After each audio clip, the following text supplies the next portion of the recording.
Assalamualaikum Ananda semuanya. Bagaimana kabarnya hari ini?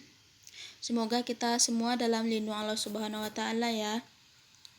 Baiklah, pada pertemuan kali ini kita lanjutkan pembelajaran kita mengenai coba Ananda jawab, kira-kira ini gambar apakah Ananda Ustazah? Ya, betul. Ini adalah gambar seseorang sedang membuat kain batik.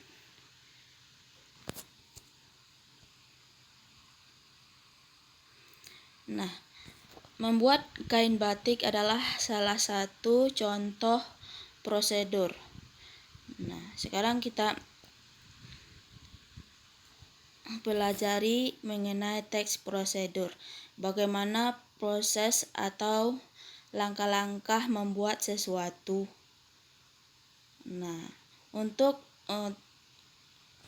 bab yang kita pelajari yaitu pada bab 3 dengan tema mewariskan budaya melalui teks prosedur.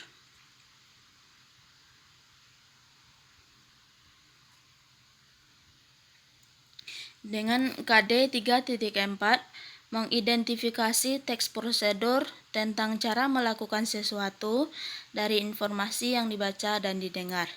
Dengan indikator uraian materinya, yang pertama pengertian teks prosedur, yang kedua tujuan teks prosedur, yang ketiga ciri teks prosedur, yang keempat jenis teks prosedur. Setelah Anda mempelajari 4 materi ini, diharapkan Anda mampu menyebutkan pengertian teks prosedur, diharapkan Anda mampu menyebutkan tujuan teks prosedur, yang ketiga diharapkan Anda mampu menyebutkan ciri teks prosedur, dan yang keempat diharapkan Anda mampu menyebutkan jenis teks prosedur.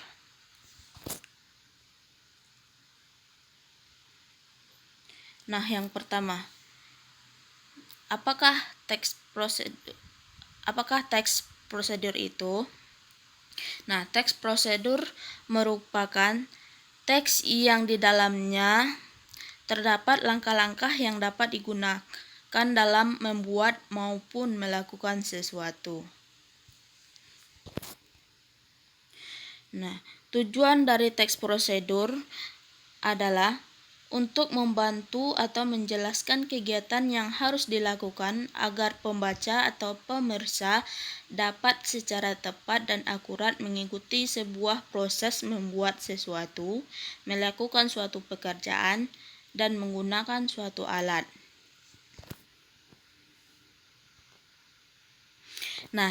Ciri teks prosedur. Yang pertama, panduan langkah-langkah yang harus dilakukan. Yaitu ciri yang pertama berisi panduan langkah-langkah. Dia berupa langkah-langkah yang harus kita lakukan.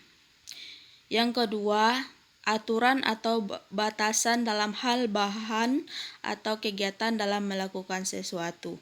Dalam melakukan sesuatu atau membuat sesuatu, kita dibatasi oleh aturan atau batasan tertentu.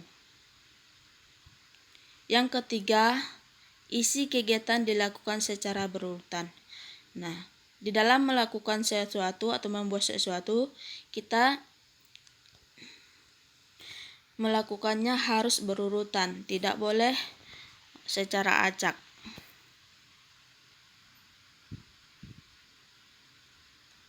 Yang keempat, jenis teks prosedur. Yang pertama, untuk memandu cara menggunakan atau memainkan. Untuk memandu cara menggunakan atau memainkan ini contohnya seperti menggunakan panahan, cara menggunakan komputer, dan lain-lain. Yang kedua, untuk memandu cara membuat. Nah, cara membuat ini harus ada bahan, cara, atau langkah-langkahnya. Contohnya dalam membuat kue, membuat kain batik, membuat bunga, dan lain-lain.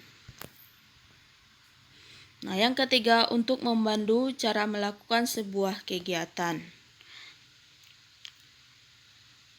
Contohnya, cara menghidupkan dan mematikan komputer, cara mencuci tangan, dan cara membaca Al-Quran, dan sebagainya.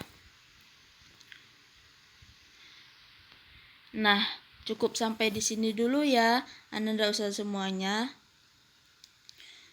Barakallahu fiik. Assalamualaikum warahmatullahi wabarakatuh. Saya harap Ananda semua dapat memahaminya ya.